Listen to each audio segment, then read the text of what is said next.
Greetings and salutations, everyone. I hope everyone is doing well today. Today I've got some Q&A from William. I also have some subscriber submissions, encounters, and questions to share with you.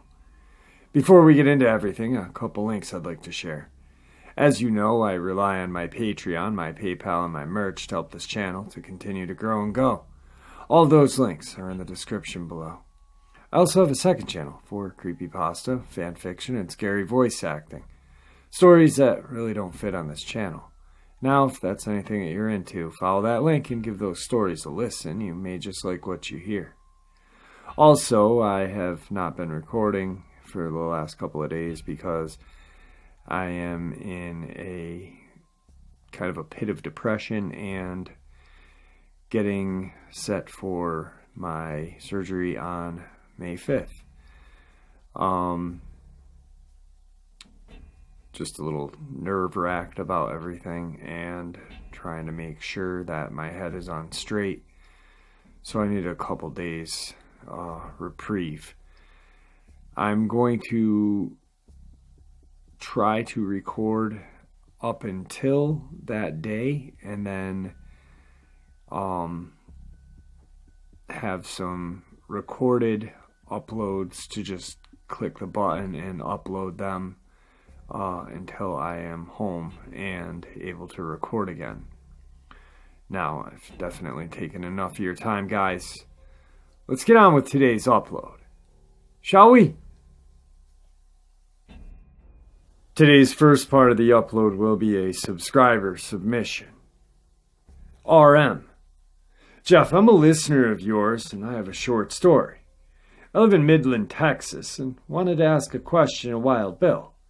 I wanted to know if he knows of any cryptids around West Texas, Midland, Texas to be precise. I had an encounter out in a field about 5 months ago. I was parked in an oil tank battery, and while sitting there, I noticed in front of me, about 50 yards, was a white-tailed doe moving past. Then behind her were 2 coyotes following that doe. Out of nowhere, I saw the blackest wolf-looking, but much bigger, about 4.5 to 5 feet tall, dog wolf-looking animal behind these coyotes. I can still picture it in my head. It was bigger than any dog or wolf, I'm sure of it. It had long, furry tail, big wolf-like head looking like a mane on its back. I just stared at it. It looked so clean and dark, midnight black. I just felt like it was something evil that had just come out of nowhere. Couldn't believe it. I was seeing this. I stared and started to look forward and look at the deer. Then I saw the coyotes, saw them looking back towards this big black wolf-looking animal. But when I looked back to see it, it was gone, just like it had disappeared. I even went up to the tank to look for it off higher ground, but I didn't see it. It was so eerie feeling. How could it just disappear like that? I still think about it and wonder if I really saw it. Now I'm always making sure of my surroundings. I find myself while I'm out there looking over my shoulders. If Wild Bill can help me out, I would appreciate it. Thanks.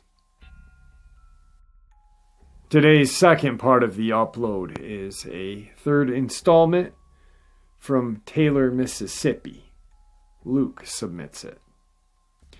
My next encounter didn't happen until my dad was 3.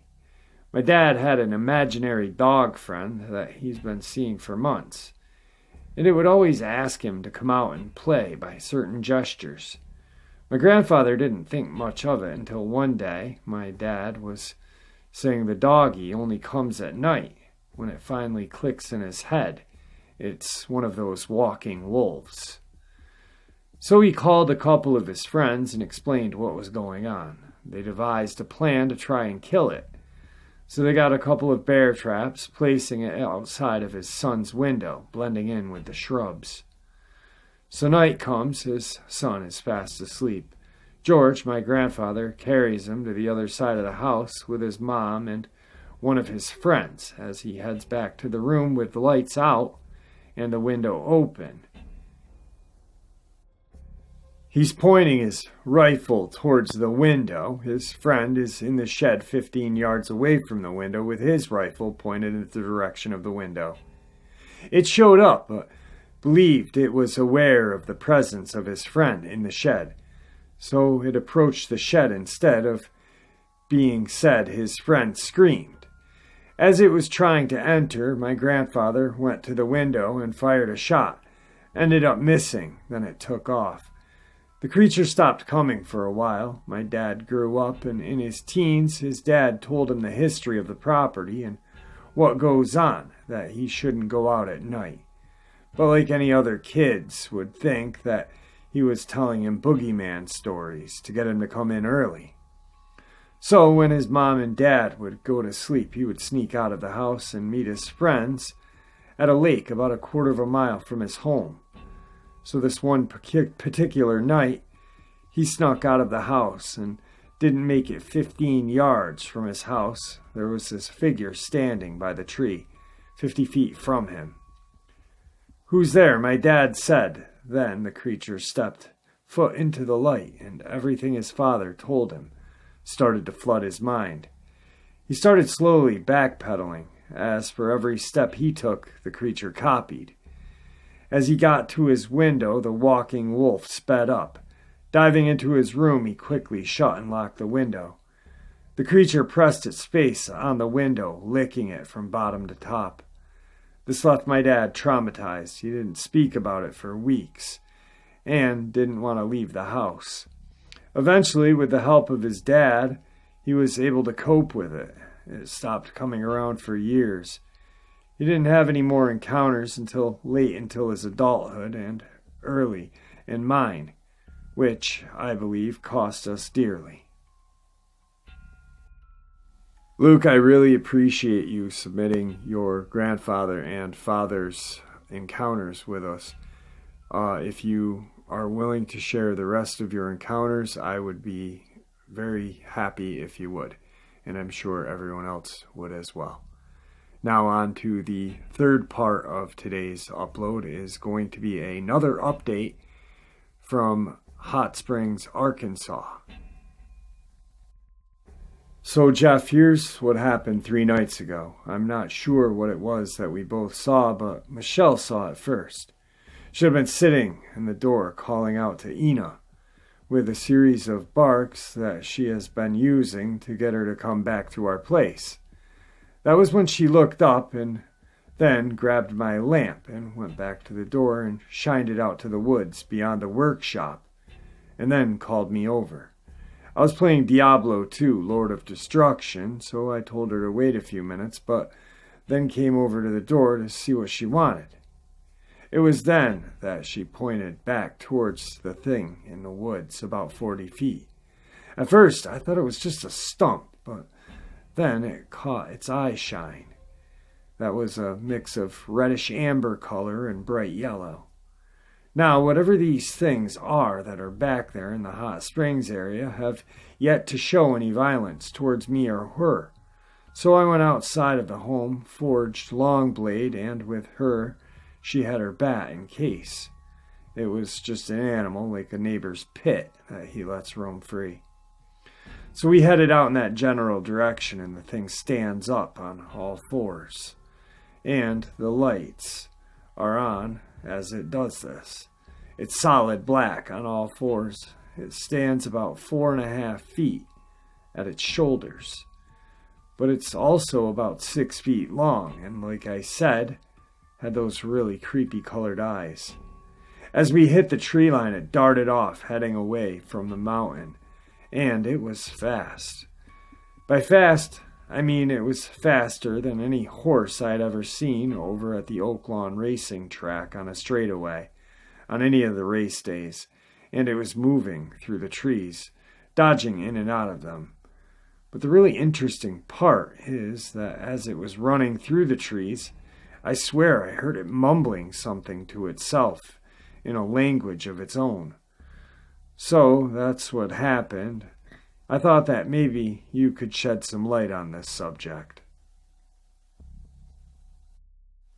Well, Michael, I know that Bill listens to all of my uploads, so he will probably shed some light on this. I'm thinking werewolf, just because of the vocalization. It sounds like it would be very large if it stood up. I'm guessing about 9 feet, just by the dimensions of how you're describing it. Definitely stay inside. Like I said, William does listen to these uploads, so Bill, he's had a series of events as well as his girlfriend, and they have sent them in, and this is in the mountain area of Hot Springs. So if you could shed some light on that for us, we would appreciate it, Bill. Thanks, Michael. Today's fourth part of the upload is going to be some Q&A from William. Kathy Levesque asks, I would love to hear more about the reptilians. Where do they come from? Is it true that Queen Elizabeth is one? How common are they? Does our president know about them? If he does he know how to identify them? They come from one of those lost worlds known as Lemura. It first came about in 1888 in the Secret Doctrine. No, Queen Elizabeth is not a reptilian. They are estimated to be around 65,000 in the United States alone at the present time. Yes, President Trump knows about them. Yes, the only way the president knows how to identify them is if their eyes were to change. And the night we had 2, he pointed both of them out to our staff, and we removed them while the press conference was going on live on TV.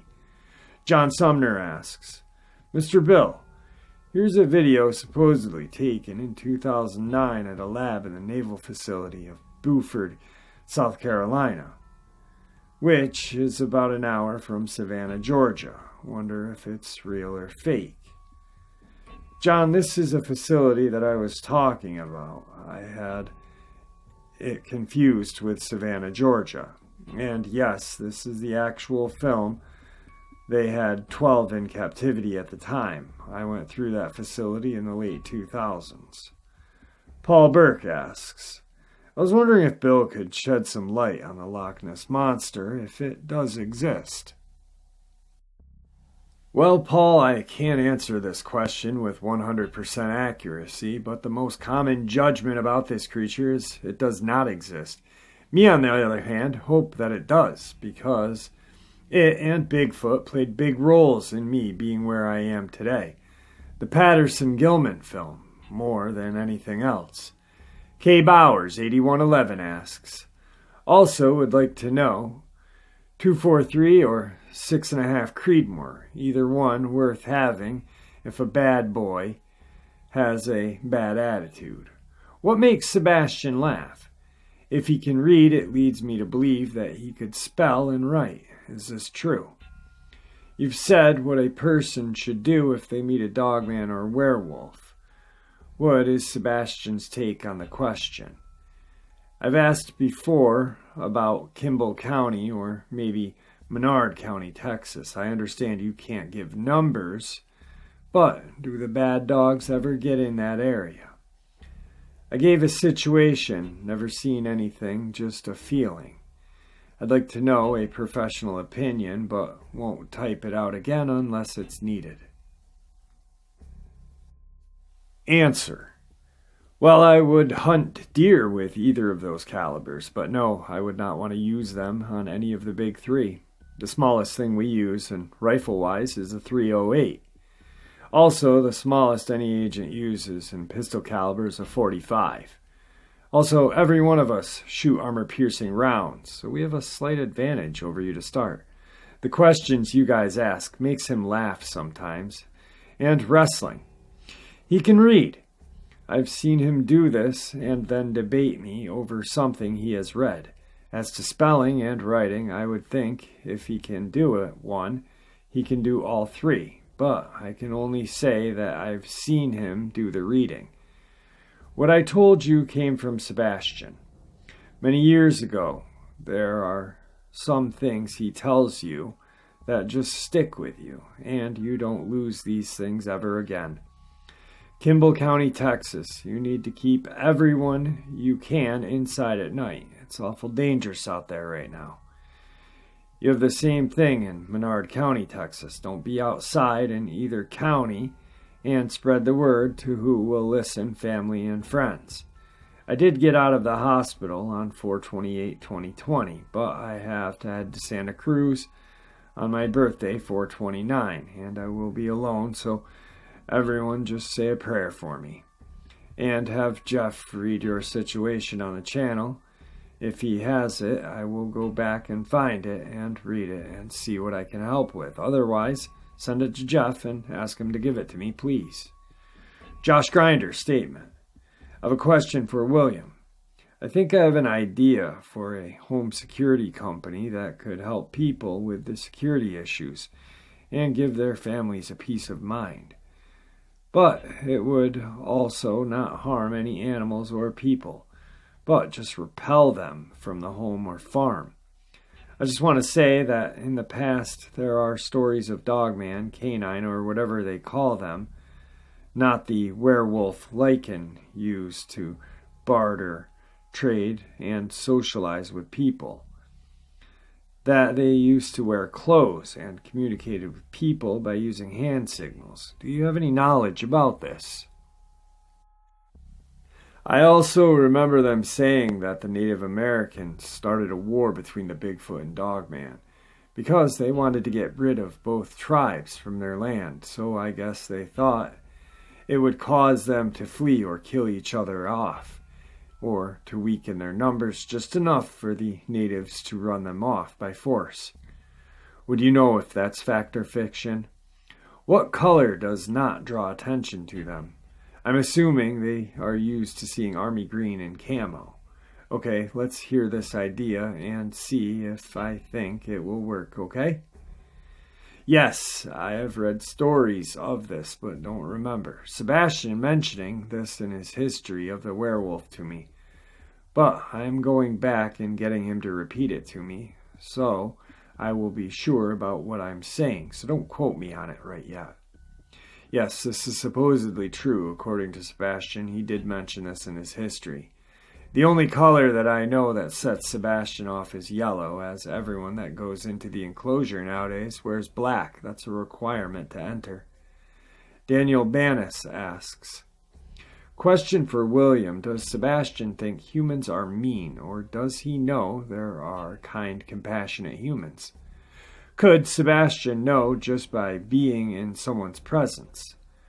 Would he spare the life of a person who meant him no harm? I live in Toledo and used to visit the McGee Marsh between Toledo and Sandusky, where Cedar Point is. I used to get an eerie feeling out there. Should I be worried since this is in Ohio?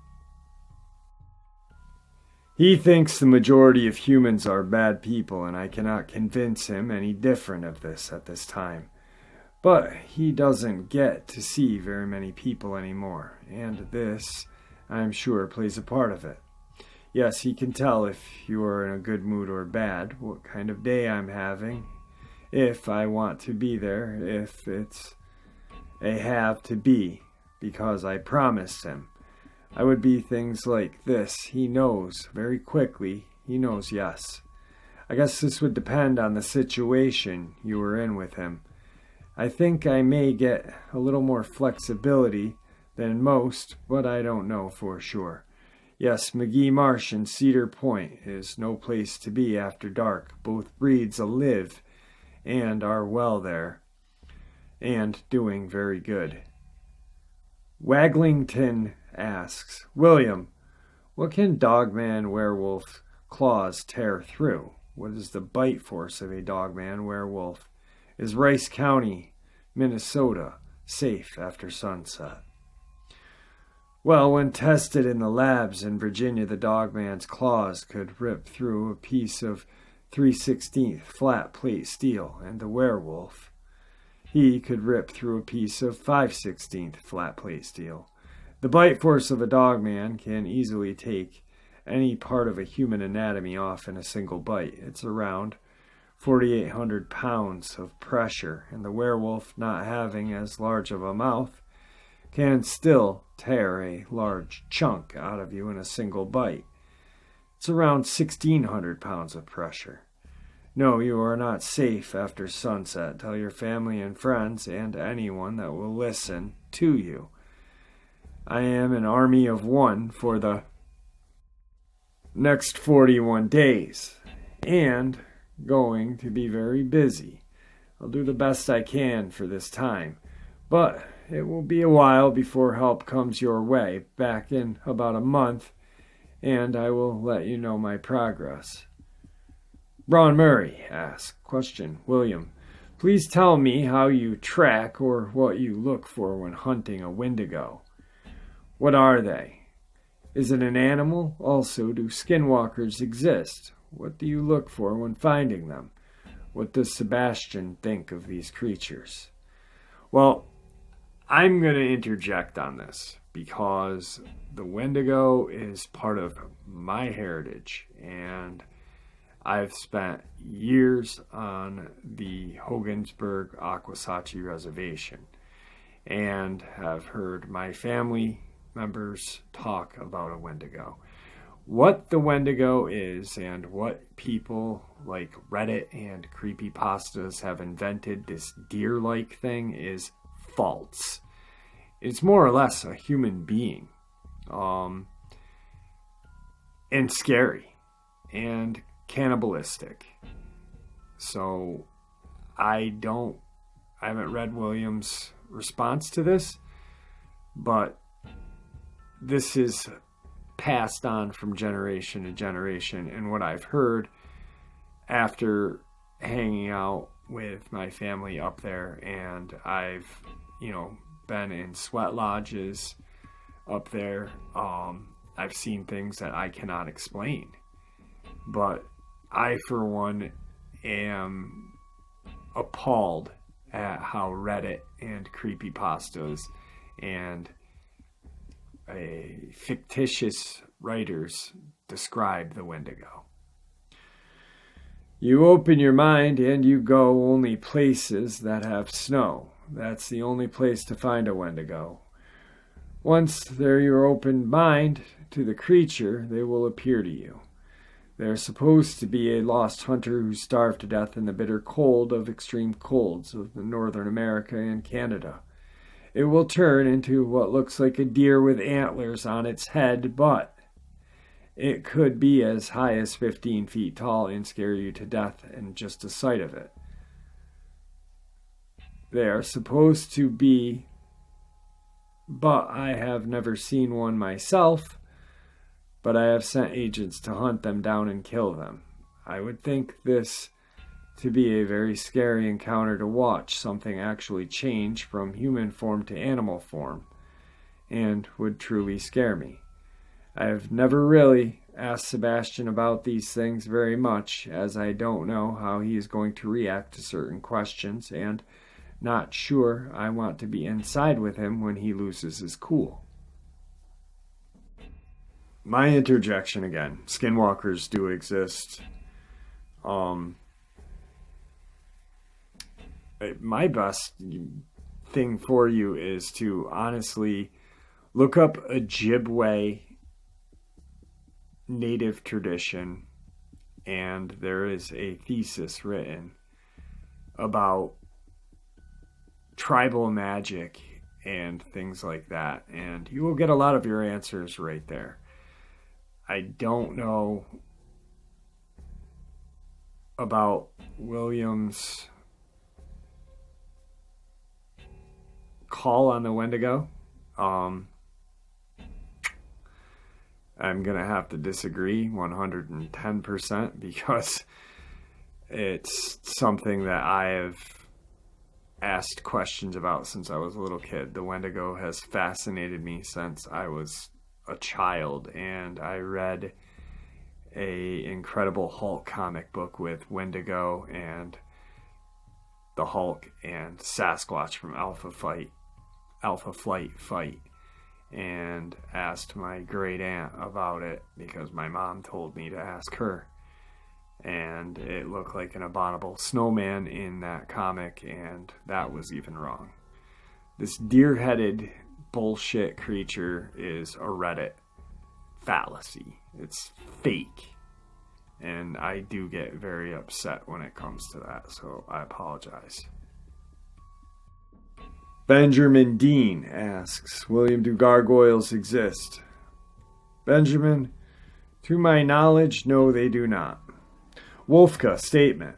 William, the winged Los Aldos you mentioned and described sounds like the descriptions some of our soldiers in Afghanistan discovered living in the caves in the northeastern region. I recall them not being friendly, maybe even being a type of vampire. I don't have any knowledge of this. Could you share what you're talking about with where you're getting your information from about this? Interjection, I did a story about this a while ago, and I will send you the information, William. Archangel 03 statement. You need to see the movie called Wildling. That is probably the closest representation of an actual werewolf to date, except as female, and real wolves don't transform from human to permanent werewolf. Ha, damn. Near lost a debate to a werewolf. That is impressive. Such a fascinating creature Sebastian is. I can't even imagine how impressive he truly is. Response to Archangel. Hey, Archangel 03, I included photos tonight of close to what they actually look like. Maybe this will give everyone an idea about their looks and make it easier to understand. He is intelligent, and if he studies something, he will try to corner you. And that's what he did to me. If my IQ wasn't 145, he would have me cornered. But I used the Webster Dictionary to get me out of that bind and pin him back to the corner.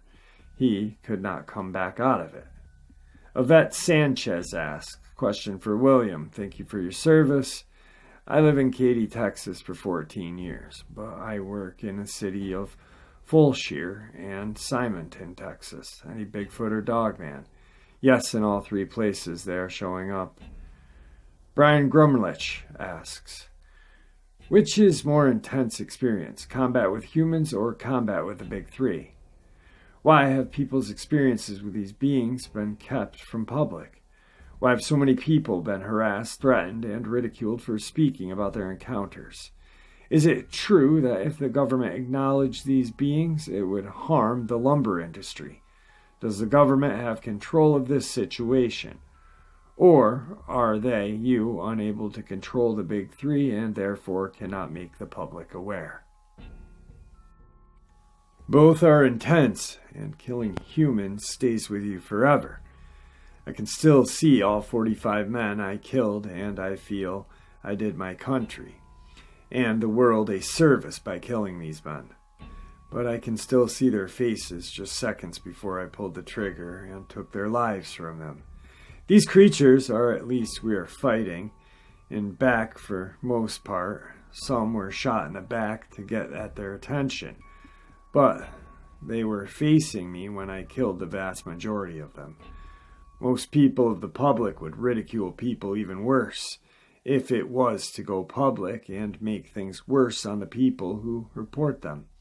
Actually, they have not, and the ones that did go public were ridiculed by their friends and family more than anyone else. The ones they needed the most are the ones that hurt them the worst. It would shut the lumber industry down to nothing, non-existent totally. Yes, I feel for as many as there are out there versus how many people there are. Yes, we have it under control. We are going to lose some, but it's not near the number people think it is. That is what I am doing, letting a small group of people know about them, hoping that this group of people will help educate others about this ongoing problem. Who do you think that the people will listen to? A whistleblower or a group of people who have banded together for the same cause of learning and understanding, like Jeff's group? Who would you believe? Steve Wells asks, "Hey William, who do I call if I have a dogman living under my house?" Proper channels are to call the local game warden, and they will know how to get in touch with us. And they are not going to tell you about us. They will tell you they will have it taken care of. Lost Soul asks, "Bill, what is going on today around us and all the info that is being released have anything to do with the flying pyramid over the Pentagon back several years ago? Do you know what species was flying that and what message Maria Fernanda Espinosa Garcia, UN, and NASA decoded the message that they gave to us?" No, it has nothing to do with that supposed flying pyramid back many years ago. Lemura is what I was told, but I don't know that for 100% to be correct. And I've only seen it written down and cannot remember anything about what it supposedly said or didn't say. C-Win 24/7 asks, "I'm curious about the strength of the big three. Brute swatting or hitting slashing power, bite force, and just raw power as in lifting a car type, poundage strength too. A silverback gorilla is strong enough to press a 4,000-pound car if he wanted. How do the big three compare to the strength of a silverback? And could each one take a gorilla out if they chose to?" C-Win, I talked about this earlier in the QA and answered most of your questions, but I didn't answer the one about being able to press how much weight. The Dogman can probably pick up the back end of a full-size car on the market today. The werewolf, I'm sure, can press 4,000 pounds with ease. And the Bigfoot, we have seen them flip a Dodge Dually with no problem and totally roll it over and over. It weighed about 10,600 pounds. So I believe that in a fight with the extra claws that they have and being able to inflict damage as the Dogman and especially the werewolf would do that, both of them would win their fight due to blood loss from a silverback. Now, the Bigfoot versus silverback would be no contest. The Bigfoot would snap the gorilla into two. Rebecca Melander statement, "I'll go through all the Q&A uploads and get the question and answer down for y'all. I'm quarantined by myself and bored out of my mind. This will give me something to do. I'll send them over to Jeff when I'm done." Are you sure, Rebecca?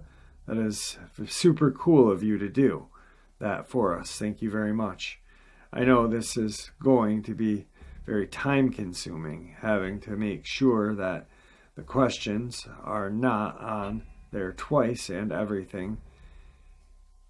This is just amazing. Thank you again, Rebecca. What state do you live in, Rebecca? If you don't mind me asking. Bill. Pardis asks, "When you say identify a reptilian, what about them do you identify? For example, their name, other biological stats like species or race?"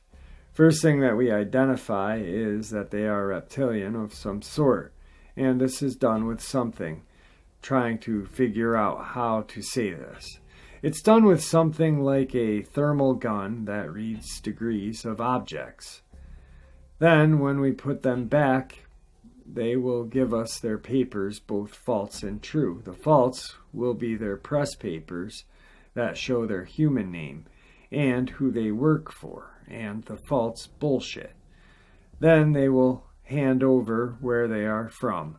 Most are from Lemura, and their names are fascinating. and I could not pronounce one if I tried to. They are then taken away, where they will change into their natural form and put into an enclosure with others like them. Samara Osborne asks, question, are any of the big three seen and ever dealt with in Hawaii? I've never been to Hawaii to deal with any of the big three, and I know that no one has dropped on the island during the release. So there is none, as far as Bill knows. Heretical Builder asks, I've noticed a surprising amount of disclosure coming from the military in the last few years, from cryptids to UFOs and even secret space programs. Is the Trump administration giving you the green light on this? Actually, mine came from a lieutenant general, but I'm sure he got orders from somewhere to give and answer some questions, and for me a select small group, and hope that they share it with others, and that the group grows in size. Although he is the top dog with this program, it's him then me now in this program, and I have to pick a third in command as soon as they get well. It could be coming from President Trump. I don't know much see this coming from him at this time. Jack Hansen asked, you've said in the past that werewolves, Bigfoot, Dogman have been around since the beginning of time. You mentioned Sebastian saying that werewolves were created by something. Do we know how that happened and by what agent this creation occurred? Was it from extraterrestrial sources? How is this information about their history disseminated? Do they use a method of information exchange that we are not familiar with? Is there a similar origin story for other cryptids? Yes, he was talking about being created by God when the creation of the earth was made and all. And when he sent the great flood that Noah loaded 2 of his kind on the ark, and this was before things turned evil for his kind. No, it was a natural being, loving and all in the beginning. As far as I know, it has been told by the werewolves to one another, much like the elders of the Indian tribes did. Probably so that no one knows about it. Just to be honest, I would need to speak with him about that. I am sure there are, but I don't know how you would communicate it with them to find out. Tracy Sanchez asks, Jeff, can you ask William how they know an earthquake, tornado, tsunami, or any other weather calamity seems like hours before we can pick it up in our state of our instruments? They feel the ground do something, frequency changes, pressure changes? Answer, they feel the pressure change and know a severe weather change is coming, and know if they need to head for higher ground or if they need to head for open ground, they can. God gave them this gift. If only we had it, just think how many lives it would save for humans. Julie S828. The Beast of Bray Road in Elkhorn, Wisconsin. Dogman, werewolf. And is it safe to be outside after dark in that area? It is a dogman. You can tell by looking at its snout of the creature. Werewolves do not have snouts or tails. No, it's not safe to be outside after dark in that area, so tell anyone who will listen to you that you care about till I'm able to get back into the agency and have it running up to full capacity. Deprogrammer asks, I'm really curious about the first day he learned these things were real. Did you learn about them from your father before you became an agent? Or did your dad tell you before you wanted to become an agent? What was your first day like, seeing these creatures for the first time? Can you describe how you felt? Do they even seem real, because even though I'm asking you these questions, obviously it seems totally crazy. I believe in them, but it still seems completely nuts. I'm sure you have people tell you that. I'm sure many people have doubts about this. I guess that comes with the territory. Interjection. He told us about his first day. Go back, read, or listen to all of the government agent Q&As, and you will find out. Most of the questions people are asking are in those Q&As. So if you just take the time and go to the video list on my channel, which is right before playlist, click that, scroll down, you will see all of the Q&As and start from the beginning. There's all your questions answered. William's answer. Yes, I knew what he did, but when they put me in front of an 8'2" werewolf and he screamed at me for 7 to 8 minutes and my ears bled, it was so loud. It made it all real to me very quickly. He didn't want me to become an agent. He tried everything he could do to get them not to hire me, but they hired me anyway. I was a little shell-shocked by the size of some of them, especially after I started hunting on my own, which was my first hunt. Yes, no two are the same, and nothing ever happens the same way twice. Seems like ever. So I hope these answers help you, some at least, somewhat anyway. Once again, just go back and listen to all the Q&As because all of your answers are right there. Okay, I hope you guys enjoyed today's upload as much as I enjoyed sharing it with you. Tomorrow I've got some more Q&A. I've got some update from a Virginia subscriber who is a good friend of mine.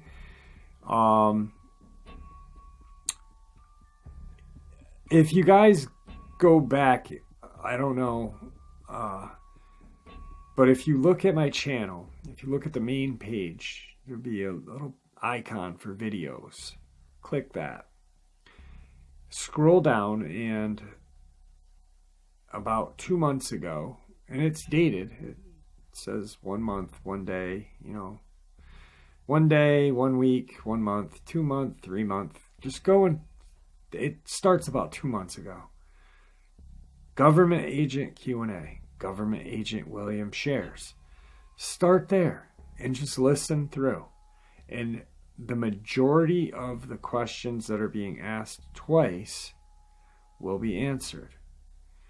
I know that some just jump onto the channel, find it by chance, and boom, they are bombarded by all of this information.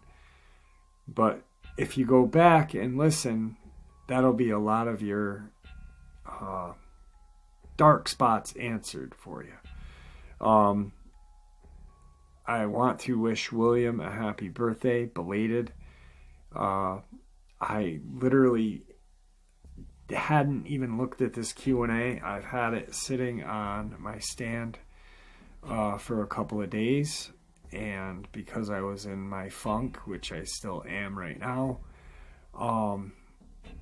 didn't even look at it and feel like a dick for not wishing him a happy birthday. So William, if you're listening, happy birthday. Also, I apologize for my outburst about the Windigo. Just something I really, really, really stand true to is my family and my culture's belief on the Windigo. Anyway, I hope you guys enjoyed this, and I look forward to sharing some more with you guys tomorrow. I'm really sorry about my whole mentality lately. I've been really snippy with people on the channel, email wise, comment wise. I don't know what's going on. I'm just real nervous and upset that I jumped into getting everything after the first surgery. I tried to just do things. Actually, things got sprung up on me, so I really didn't have time to recoup. This time I have the time to, and I'm going to make sure I do it right this time. But before surgery, everybody's nervous. And my buddy and fellow subscriber from Texas Made, just had a major surgery and came home a couple of days ago. Kidney transplant. You know, let's give him a round of applause, and many more years living. Now I'm just rambling like an idiot. I love doing that. Anyway, guys, I want to thank everybody. Have a good night.